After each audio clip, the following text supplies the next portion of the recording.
was a dream to get rid of the old regime. It was for an old guy like me. I never believed that it will happen. But the young people of Egypt proved to us that it can happen. Now we have achieved, or the revolution has achieved a lot of what we were asking for, but we are still waiting for more. What is the more? A new constitution. Which Yeah. would what include the new constitution? The most important thing that it is a democratic civilian that protects the citizen rights irrespective of their religion, their origin, and everything. And the most important thing is strip the like unbelievable rights of the president. The old constitution included unlimited powers of the president. So we want a president who is a human being, who stays for years and go, or 4 years and 4 years. So that's what we are looking for. We are looking for a constitution that allow all the people to vote, including 5 million or 6 million Egyptians who are living outside, who are not allowed to vote. Yeah, we want to get rid of the police state. That's very important. So I think if you're asking me, I want a human rights constitution, at large, a human rights constitution. Would you say that all the people have these ideas? Well, I cannot say all the people in Tahrir, yes. Yeah, I would say 70% of the people, 60 to 70% of the people are with those requirements. So do you think it can be achieved? I'm sure it will be achieved. What we have now, they want to implement some modifications or reform of the old constitution, which I totally reject. Now we have a project for a constitution that has been already drafted by the Constitution Law Department of the Ministry of Law of Cairo University. Okay. So I'm sure that in 4 months we can have a popular agreement on that constitution with a lot of modifications. While people, who is writing this new constitution? Are people like you? The people here? No. The draft constitution has been written by constitutional experts from the School of Law. Now, we, the commoners, should be invited to look at it, but not all the people. You can have 50 people representing the syndicates, representing the writers, representing the young people, representing the Azhar, representing the Christian churches, and all the people, 50 people representing all the facets, all the mainstreams. They should sit down for a month, debating article by article, and then we reach the final. It can be done in 3 months. 3 months. So, do you see already some political forces from the opposition or religious kind of movements coming in? I have stayed in the square for the last 3 weeks, and I saw that the Muslim Brotherhood do not exceed 15 to 20% of the people if we go and vote. If we don't go and vote, they can get 70% of the votes because they are very well organized. But I think if you have voting and a lot of people go out for vote, they will achieve 20% of the seats. Do you think a lot of people will go out to vote? Yes. Because before it was very bureaucratic, very complicated, because you had to go to the police station and get a card and this and that. Now we'll do it by the ID. But there was something with the ID thing came up a week ago, but then they wanted to take it back, didn't they? No. It is now, even in the modification of the current constitution, it's by the ID. Yeah. And everybody has an ID. Yes. But not everybody has a passport. Yes, and the Minister of Interior had the database for all the people. So all you need is to have satellite stations in all the electorate places and it should be okay. So, what have you been doing since you came back 15 years ago? If I may ask. I'm a consulting engineer, so I work as a professional as a consulting engineer, and my kids did to me what I did to my parents. My son is living in New York, and my daughter is living in Dubai. So my son is a political analyst, by the way. Okay. Yeah. In Dubai. But me? Did you say he's No, in New York. In New York. Where's he working there? He's working for now in a consulting firm that does political and economic prediction and risk assessment for the multinationals and so on and so forth. So he's a senior political analyst, and he's covering the Middle East, of course, Egypt, Lebanon, and so on and so on. He came for 2 days to follow up the revolution and went back. I mean, this year is Cairo.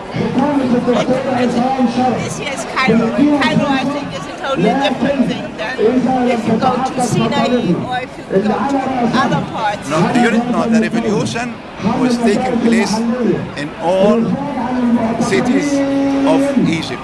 So the Tahrir is the core or the hardcore or the nucleus. But in Suez, actually the largest demonstration started in Suez, not in Tahrir, on 25th of January. That started in Suez? Yeah, like the demonstration started 25th of January. The largest was in Suez, and the number of people died in Suez. And this is what sparked the revolution. What do you think? What made it happen that this time really everybody went on the streets? What was the difference? I mean, Egypt was struggling for 10 years now. Yes, I think what people was very frustrated, but they didn't know how to express their frustration. And when people went out to the streets in hundreds of thousands, 25th, and they were able to defeat the security, I am one of those people. I didn't go on the 25th, but when I saw what happened on 25th, on 28th, I went and I stayed. And we started saying we want change, freedom, social justice. That's what we are looking for. Yeah. The old regime was made corruption an institutional thing. It's an institutionalized corruption. Yeah, institutionalized corruption. So what do you think about Libya? There are a lot of Egyptians living in They are Libya. coming back. They are coming back. Actually, France. But can Egypt handle this? I mean, this. I'll tell you one thing. When Iraq was invaded, there was 3 million Egyptians in Iraq, and they came back. Well, we will have a very difficult economic situation. We'll go through it, but with a new democratic, free state, I think Egypt, you will see Egypt, it will be like Turkey in 10 years or like Malaysia in 10 years. That's our model. Yeah. So are you looking at Tunisia, for example, what's happening there? Do you think you can? I mean, they're a little ahead of you. But we are doing exactly the same. Right. Ghannouchi resigned. Shafiq resigned. So there is a lag of 10 days, 15 days between us. Okay. So, I think Tunisia is more qualified than Egypt because they have large number of educated people more than Egypt. more than Egypt. Yes, yeah. Yeah. And they have very small population, so their economy can flourish easily. But I think Egypt and Tunisia will go the same path exactly. Libya will be different because Libya did not have any institutions, and after the era of Gaddafi, there will be a lot of confusion. Like this is the worry about Libya. Would you say that there is confusion here in Egypt? But not too much. There is. I have a saying. This is my saying. Always after revolution, there is confusion. Of course, I mean, it's not a tea party. It's natural. It's natural. There is no magic revolution. No. And there is a counter revolution. Definitely, there is a counter revolution, and people are trying to dilute the revolution.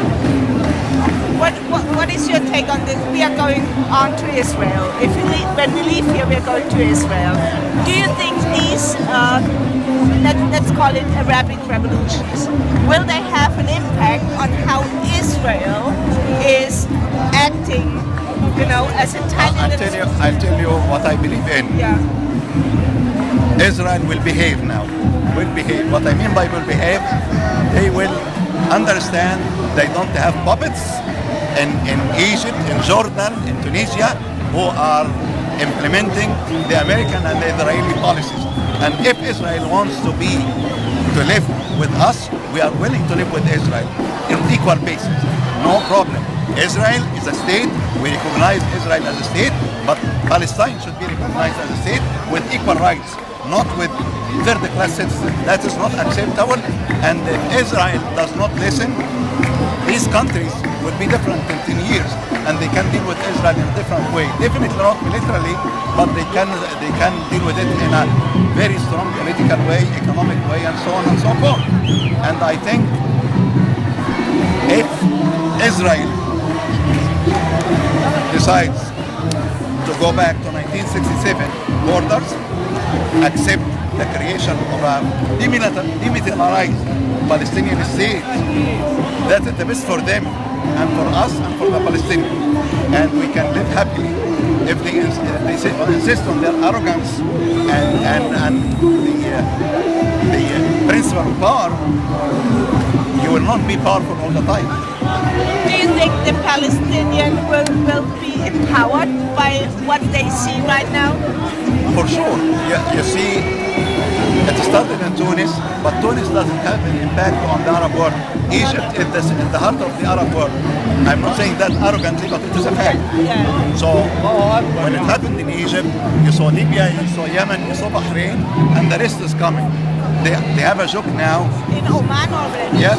And the women in Saudi Arabia Yes. going. I tell you one thing.